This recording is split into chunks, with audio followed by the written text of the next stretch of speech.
Welcome to Content with Character, the weekly podcast that'll give you the momentum you need to create content with more ease, clarity, and laughter. I'm your host, content copywriter Emily Aborn, and I'm all about unconventional marketing approaches. I believe in your big ideas, and I'm excited to help you share them in a way that's distinctly you. Hi.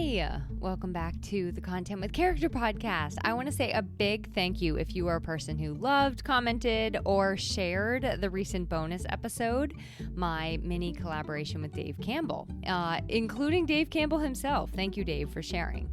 I also want to thank you, even if you didn't do that for me for that specific episode, I just want to thank you for your commenting, your kind reviews, your sharing, and your collaboration with me to make this show what it is. I am working on, with the changes coming on the podcast next week, in fact, I am working on some changes that are going to allow, if you so choose, some more interaction with us as a little community. The podcast beyond the podcast, if you will. So stay tuned. It's not anything fancy, but we're always, over here experimenting and trying things. So we're going to give it a whirl and see how you feel about it. Speaking of trying things and experimenting, that is something that I have been working on a lot this year. I can be a bit of a professional overthinker to some extent in my life, and I'm trying to do new things that gradually and slowly, keyword slowly, grow my comfort zone or are just like a little new and unfamiliar so that I can expand more in who I am, learn more about what I like, what I don't, all that jazz. I even write a whole entire Substack on all the things that I experiment on. So if you're interested, you can follow me over there. Sometimes my experiments are a bit of a flop, like my attempts at learning crochet, okay? My left thumb and my dexterity, they just struggle with it. It's just not really that enjoyable for me. Or I tried to go the entire year without buying a single article of clothing, only to realize that there were some things I actually really needed to replace, and I don't really want to walk around with like threadbare attire in certain instances, so I had to buy some things. Or the mouth tape that I bought online, hoping that it would be the solution to sweet dreams, and instead it was just a recipe for TMJ, as in, yes, lockjaw, but also too much jazz happening on my face while I am trying to sleep. So, not all my experiments go as planned. When you are awake and aware and living life and putting yourself out there, either personally or in your business, and also when you bring others into the mix too, right? When you're like, okay, I'm going to try this experiment with others, like in the instance of collaboration. I think that it is inevitable. Meaning you are bound to, at some point, fail. Flop, flounder, call it whatever you want. I just call it failing. I have failed. And it's not a bad thing. It just means that you are unsuccessful in achieving your goal, or you have not done something that you set out to do. Some people get very allergic to the word failure. I just find it to be part of the process when we are trying and living and doing things. Just like fear, in the words of my friend Andy Lyons, founder of New England Podcasters Group, there's no abolishing fear, right? It's not going anywhere, but we can choose to do it with fear and doubt on our shoulders and let our courage speak louder. Same with failure. Failure is not a dirty word. It's a fact of life. And in fact, it can actually be quite tasty if we're willing to look at it when it happens, pull out the lessons that it has to offer us on the other side. When the very best of our plans go awry, when our event isn't as well attended as we thought it would be, when our ideas fizzle out and never come to fruition, when things don't blossom into the raging success we thought they'd be, and when we lose relationships or burn bridges along the way, that's where a lot of learning can lie. And putting ourselves out there again, it can be frightening to say the least. I mean, I get it. Believe me. After you fail, it can be really scary to try to succeed yet again. So today I just wanted to inspire you, share some insights on failure, specifically as it relates to collaborations of all shapes and sizes. But just really inspire you in when you are ready to take the failure and learn from it, when you're ready to make it your friend. It can bring to life a new way of doing things that was even better than before and more intentional as you move forward. So just like not all DIY projects turn out like your Pinterest board, not all collaborations are going to end in sunshine and rainbows, and some downright fail. Failure is inevitable, and it's also invaluable. If you are willing to look closer and, of course, pick yourself back up, knowing failure is still an option the second time around, and try again. And so as a way to kind of help you taste just how A-okay failure can be, I decided to have some fun today and name the 6 kinds of failed collaborations I came up with as ice cream flavors. Also, summer is almost over here. This is what I would probably dub the last official week of summer. And I live in New Hampshire where summer days are precious. So I'm like determined to stay in summer mode just a little bit longer. So I was like, ooh, ice cream flavors. So fun. So today at Emily's Ice Cream Parlor of Failures, we're going to be scooping up the flop, which is what I dubbed the vanilla letdown, the ghoster Neapolitan, that's Neapolitan without the chocolate, the Fizzle, which I've dubbed the rocky road to nowhere, the misalignment, represented by Tunafish mint chocolate, the fallen friendship, aka salted caramel heartache, and finally the self-sabotage, which is that triple scoop overload you'll never finish, never mind in one sitting. All right, so I don't know if you can hear that, but I hear the ice cream truck. So let's get into the 6 types of failed collaborations, the 6 flavors of failure. Order up number 1, the vanilla letdown. This is the collaboration that is a total flop. It is well-intentioned, maybe well-planned, marketed, advertised, like it's all good. You definitely thought the interest was there, but for whatever reason, it flopped. It looked promising, but it was bland. Turnout was minimal, excitement melted fast. Now, for better or worse, I actually have a couple of examples of these, but one that pops out to me is an event I did for my former side business. She built this. The business was a community of women entrepreneurs, and originally it was a local event / initiative, whatever you want to call it. The first event we held in 2018, it was way bigger than I could have imagined or expected. We just kind of put something out there with this idea, and 165 people showed up. Realistically, I don't know. We didn't know 100% what we were doing or like why. We were just doing this thing. The second year, it went just as well. And then the third time I tried it, COVID happened. And so I had to pivot rapidly to a virtual event. Now, at the time, it was kind of like one of the first sort of big online events. I was real fast to the game. I mean, literally, this happened in the beginning of March, and I think ours was like March 17th or 20th. It was something like that. So we made it really fun. It was like an online pajama party, and we had tons of attendees, all the original people that had signed up for the in-person event. We had attendee perks and special touches. People got to come from like across the country because they weren't going to be able to obviously come to the in-person one. So we also made it like lots of fun ways to engage and interact. It was a big hit, and it was exciting.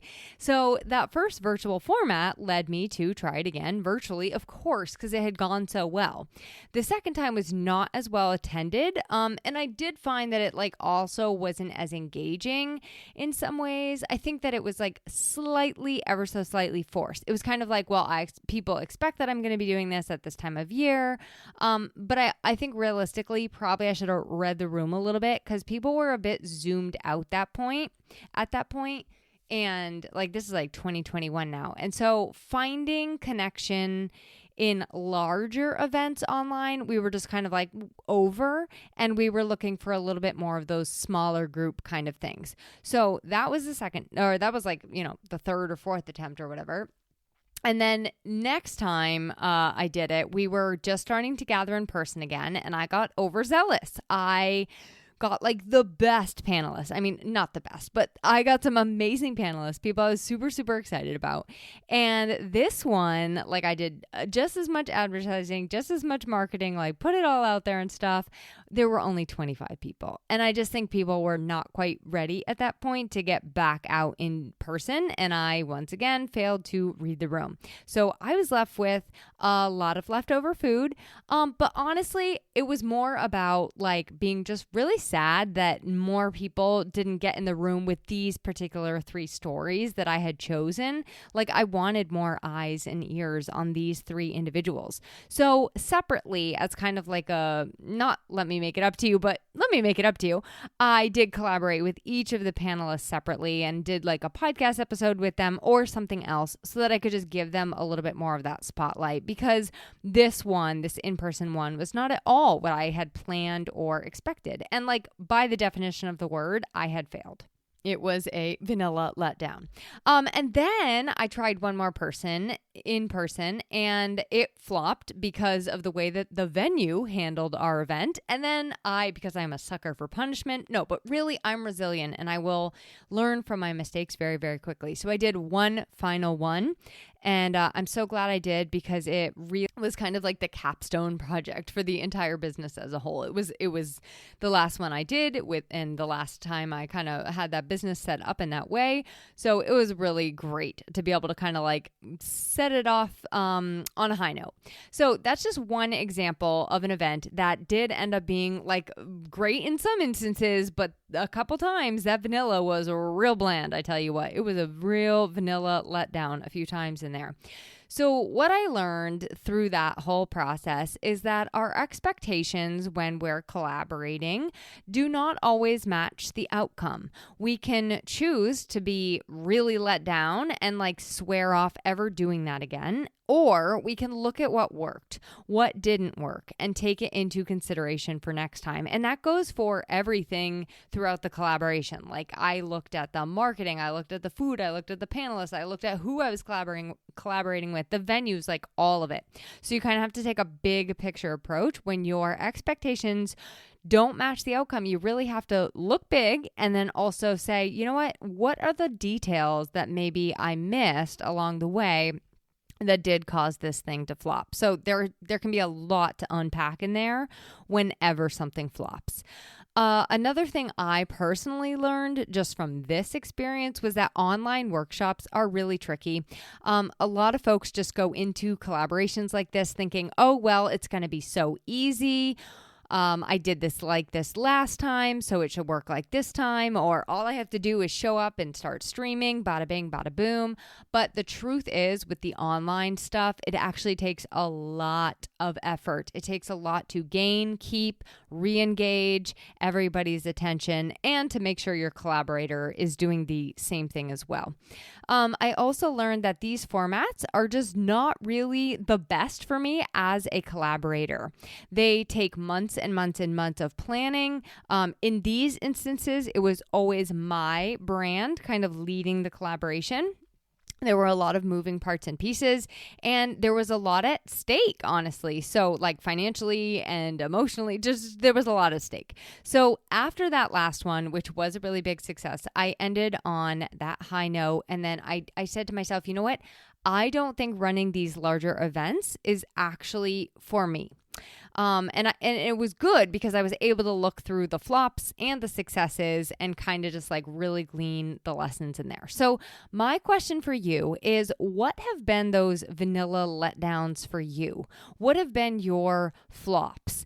And what did they teach you? It could have been groups you're part of or organizations, maybe something that you have poured and poured and poured into, and you're trying all kinds of different approaches, but really it's just like not coming back your way, and it could even be your branding, for example. It could be the way that you're doing your content or your podcast. It could be saying yes to helping others in certain situations where it's just continuously not reciprocated. It could be a course you sign up for that was like real underwhelming at best. So I encourage you to think about those vanilla letdowns, whether they were collaborative or, something you participated in someone else's collaboration. And then let's talk about like future prevention. How can we move forward without these vanilla letdowns stopping us from trying again?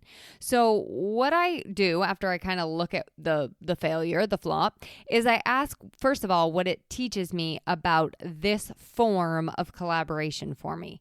What did it teach me about myself? What did it teach me about the actual collaborator? What did it teach me about my people and my community?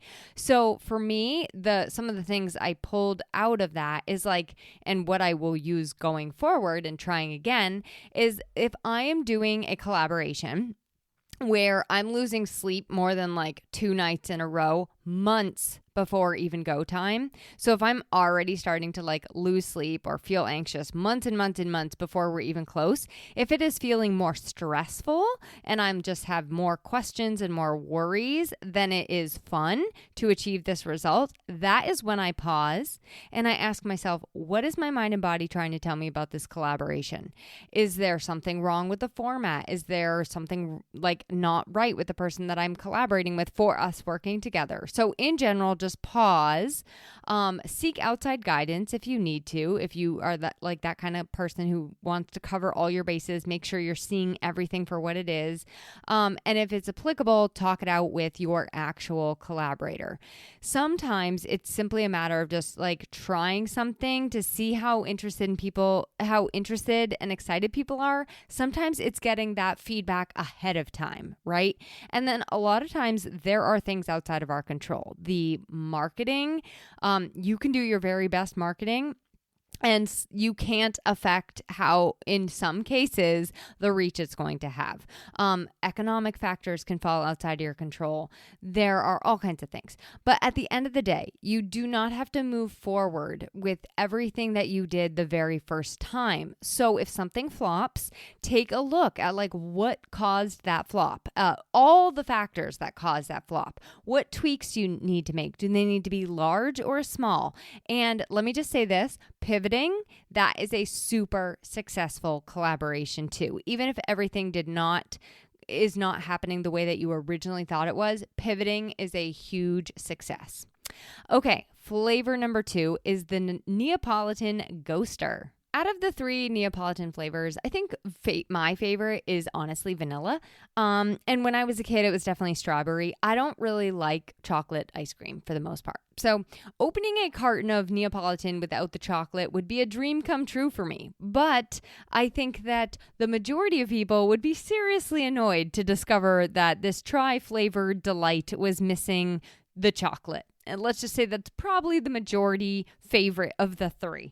But it doesn't matter. You pick your flavor, whatever you would be seriously mad about having it be gone. The ghoster is really that collaborator that leaves you holding the bag, doing all the work. In a lot of cases, they're quick to cash in or make it look like they're doing it.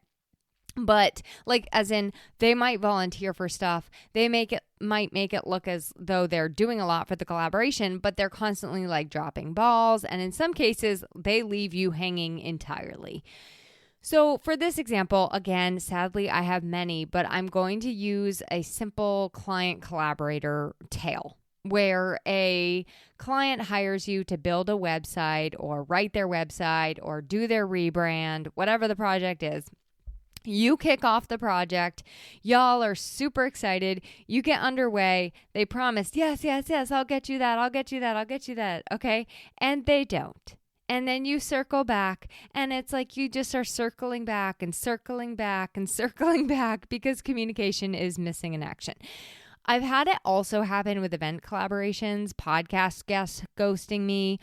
Most recently, here's a good one. Somebody wanted to pick my brain via email. And every time I wrote her back, like thinking I was being nice, I would write her back like these long, detailed email responses, like very tailored to her situation. And then I wouldn't hear from her for months. Not a thank you, nothing after I emailed back. But she would come back months later with another question, ignoring completely that I had given her extreme detail on another topic last time, like no thank you, none of that. So I let this go twice. I was a sucker twice. And then I finally smartened up to the fact that that's what was happening. And I started replying with 1, shorter responses, 2, directing her to my podcast. And then lastly, I left her with kind of like a here's the next step if you would like to actually pay me for this. So it was what I have learned from the ghosters is that sometimes this is totally predictable and it is a pattern. And sometimes, honestly, you can't see it coming. It is not preventable, especially when it comes to client work. Like they can act really excited up front and then just like totally leave you hanging. The fact of the matter is people are busy. They have a lot going on, but also not for nothing. You're busy too, and you have a lot going on too. And here's the thing. When you are collaborating with somebody, no matter what you are doing, whether you are doing a rebrand, whether you are doing an event together, you are both choosing to do this. And therefore, it is shared equally. The marketing is shared equally. The excitement should be shared equally. The effort should be shared equally. It is a mutual thing. And so it's really important to have a conversation ahead of time about like, is this realistic for you? Like, do you have capacity and bandwidth? Are you going to handle these responsibilities? What are the payment terms, conditions? Like if they're not putting in all the work that you are, it should not be 50-50, for example. So let me ask you this. When have you experienced those Neopolitan ghosters in a collaboration? And what lessons did you kind of walk away with from that? So some of the things I pulled that really will help to, as much as possible, prevent future ghosting are some of the things I just mentioned. 1 is having that upfront conversation. 2 is putting like policies and contracts in place. Like I said, it's not always going to be 50-50 and that's okay, but that needs to be in writing. Like you get 30%, I get 70% because I'm literally doing 70% of the work, right? Boundaries as they need to happen, like communication boundaries and things like that. I would also encourage you to listen out for or watch for collaborators who are overly enthusiastic over exuberant, over boasting. People who are like, I can do that. I can do that. I can do that. I can do that. Oh, I handle that. I know somebody for that. Right? Like if it's just like, oh my gosh, they've got this in the bag. If it sounds too good to be true, you have to ask more questions because it can often be too good to be true. And then look at their behavior and their patterns outside of this collaboration. Do they follow through on promises elsewhere? Are they good communicators in other areas? So I would just love to hear any ideas that you have on preventing future ghosting too, but those are some of the ones I came up with. Flavor number 3, the rocky road to nowhere. That's the collaboration that fizzles. So this one is less about the actual collaborator themselves. So don't confuse it with the ghoster. Don't confuse it with the flop. And this is more about just like a collaboration that never actually really takes off or lands. You choose your example there. Starts strong with like crunchy bits and swirls and it's so delicious, but then somewhere along the way it just becomes a melted puddle of chunks and weirdness. It is a fizzle, okay? Now I have had like, you're like, wow, this girl's had a lot of failures. It's true.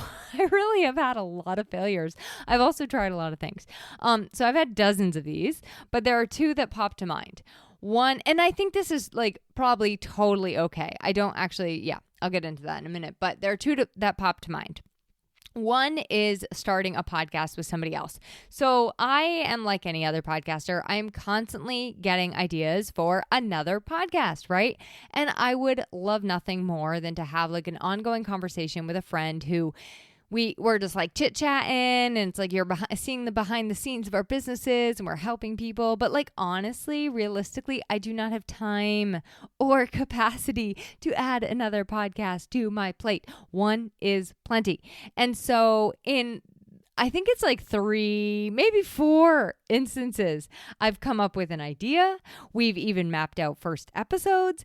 In a couple of the instances, we've even come up with podcast cover art, intro, outro music, and then me.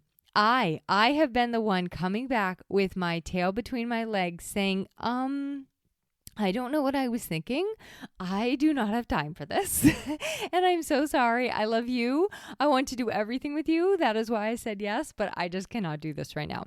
So sometimes my overexcitement, it like takes over my overthinking brain. And when the two of them are just like, whenever it's over anything, it's just really not pretty. So there was an event I wanted to do with two people. This is another example of a fizzle, and this is a fizzle of a different variety. So there was an event I was planning with two people, and due to just like major personality work style clashes amidst the three of us, it was just like bad. It just fizzled, and it fizzled really, really fast. And actually, I think in that instance, I was the one that hit the tap out button on that too. I think everybody else would have. I just think I was the first to be like, this is not working. And it just kind of fizzled. So last one, I presented a few ideas on events, and I've also like started planning something. Like we've actually like started the Google Doc and maybe a couple of the ideas on graphics and how it should look and feel and venues, and then just never really ended up going anywhere. So that's what I mean by a fizzle. It's like you get the ball rolling and then it just kind of never happens. And what I learned is you can't really prevent these because you're an idea generating machine over there. It's also not about us when it fizzles. So don't be offended if your collaborator takes you from rocky road, chunky ice cream melting soup in under 60 seconds. It might just be a personality mismatch. They might not even be able to even say that it's a personality mismatch, so they'll blame time or something else. It could be an idea clash. It could be a matter of time and energy for real when you get it all mapped out. Could be the time of year. Could be just not that they're just like not as into it as you are. And that is totally okay. If somebody is not as excited and delighted as you, we don't want that. We want them to be as excited and delighted in the collaboration that we're doing together. So think about your rocky roads to nowhere. Are you happy maybe that they didn't go anywhere? Because maybe it wouldn't have been so hot if it kept pushing forward, right? With that wrong sort of fit. And ask yourself what those things have sort of taught you about yourself, about the future collaborations. And like I said, I really don't think that this one is preventable. And I also think it's one of the better types of failed collaborations, like when it just doesn't even ever happen. Because sometimes you get a cone, sometimes you get a dish, sometimes you get a sundae, and sometimes it's too damn hot out and all of those things turn into ice cream soup, and that is A-okay. I do think you still have to put the feelers out, share those ideas when you get them for a collaborator specifically, try stuff, ask stuff, start planning, and see if you feel excited. And if you don't, then it's okay. Like it might not be with them. It might not be this time. It might not be this way. There's all sorts of things that could be the reason that it fizzles. So don't let that one thing stop you from moving forward. Don't assume that the problem is you, and don't assume that the past fizzles are going to be an indicator that like everything is going to fizzle for you in the future, because that is just not at all the case. Just 3 more orders to go. Next up, Tunafish mint chocolate, number 4. I know it is disgusting even to think about. I asked my husband mid-log chopping the most disgusting flavor combo he could come up with mint and chocolate for ice cream, and he came up with the Tunafish mint chocolate. I would encourage you not to think about it because it is absolutely gross. But this is just really any sort of mismatch that happens in a collaboration. It could be a mismatch of values, vision, audience types, communities, personality, focus, you name it. The best example I have of this is when I found out that somebody I was collaborating with openly voted in a way and stood for values that would indicate to me, and I can't be 100% sure of this, but it would indicate that she had very opposite beliefs of what we were trying to foster with our event. And so I don't even think that people were kind of aware of that situation, but I do think that people were very, very surprised to see that I would choose to collaborate with them. I think that a lot of people came to me after and said we were were like a very energetic mismatch. I think a lot of people did see a little bit of a value misalignment. And this is also, and I'm not proud of this happened a lot with my former podcast, She Built This, where I would have a guest on who had like a completely different goal, sometimes like a counter kind of philosophy from me. They were maybe like a little shisty or salesy or pushing, or they weren't really committed to giving actual useful, helpful information to women entrepreneurs, or they just wanted to use my platform to blast their views to my community, which were not at all aligned with mine. So these are all mistakes I have lived to tell about, failures I look back on cringing. And these for me have been some of the worst, most painful ones because I didn't take time up front to either address the issue head on and have these conversations, or be able to look at that person, that collaboration, and say, that is not for me. That is a value, community, whatever, misalignment. So what I learned from that is probably my most valuable lesson in all of collaborating, and that is to go slower. That is to research, that is to pause, that is to take time to properly ensure that I am advocating for my business, for my brand, for my community, for my people. I want to make sure that my values are aligned with the people that I am working with, and most certainly that I have mine and also my listeners or my community's backs. So think about your tuna mint chocolate disasters and what did you learn from those? I think that preventing them going forward, like I said, we can go slower, we can research, we can just choose our collaborators more wisely, know their intentions, talk about them going in, learn as much as you can. I have an episode called Be Picky About Your Collaborations. I'll link to that in the show notes.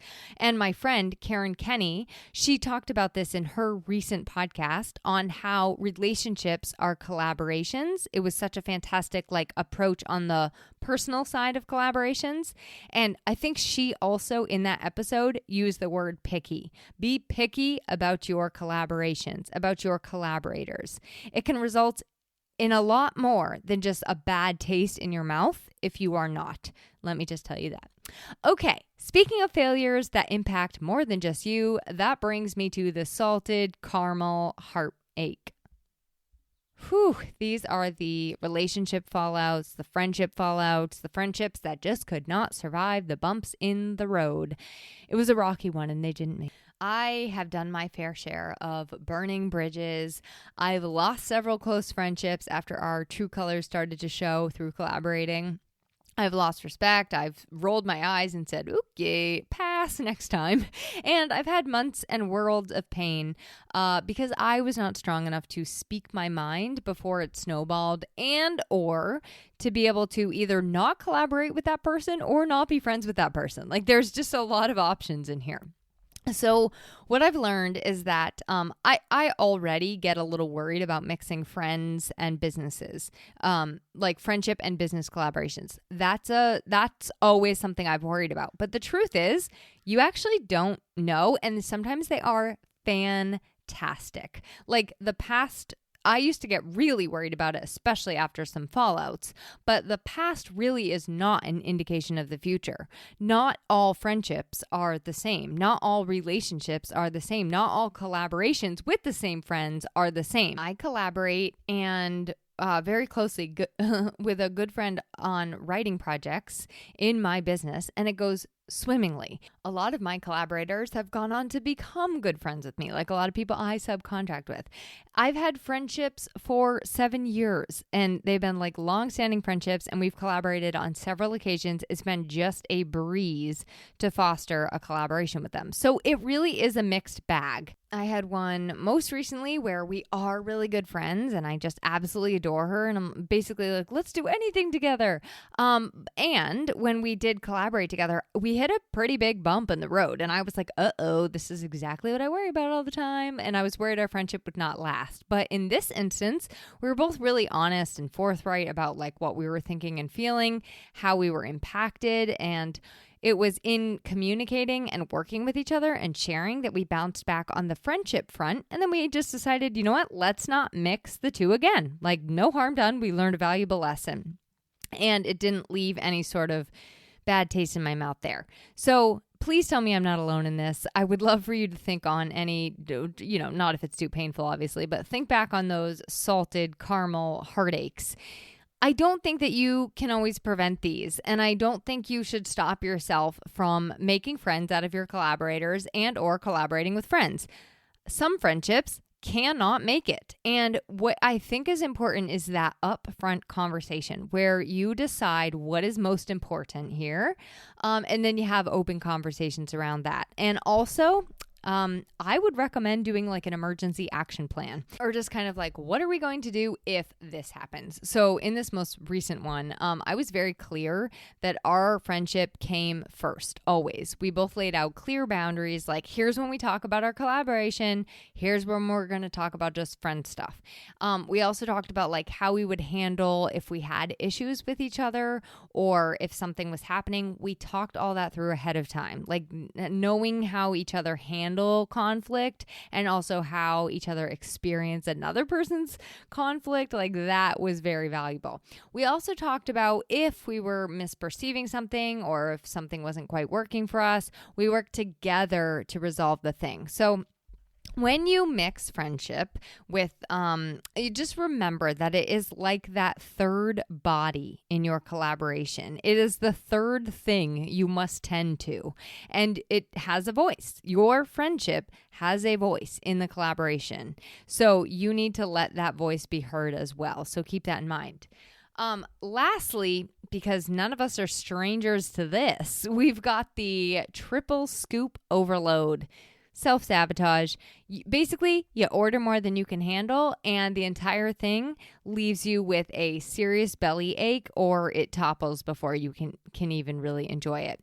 So I had a couple examples of these, mostly events, just like doing events when I really had no business doing those events. Like things were already busy or crazy in my life. Maybe a lot of one instance, I had a death in the family.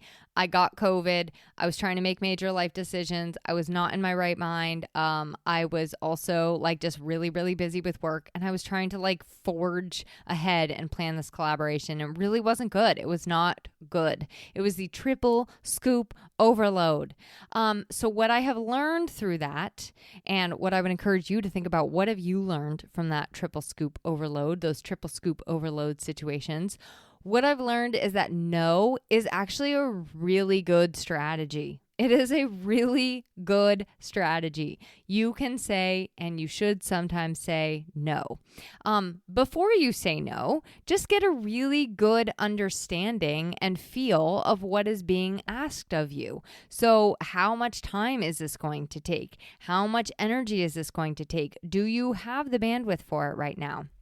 You have to advocate for your own vision, goals, direction, family sometimes, right? Various things in our life need various inputs at various times. And it is just not always the season. And I want us as collaborators showing up, giving 100+%, not half-assing this. We don't want to be the Neopolitan ghosters down the road, right? So take time before giving that yes or no. Like maybe it's something where you say, I really am excited about this. It sounds like an awesome idea. When would you like me to have a decision by? And if my decision is no, is this something we can also think about or look at down the road? So I just would really encourage you to take a little bit of time, because the truth is you can be really, really excited about something. It can be a really, really fantastic idea. You can be over the moon about the collaborator asking you to collaborate. And you can also know that your bandwidth is just not going to allow for it right now. And it can be a later.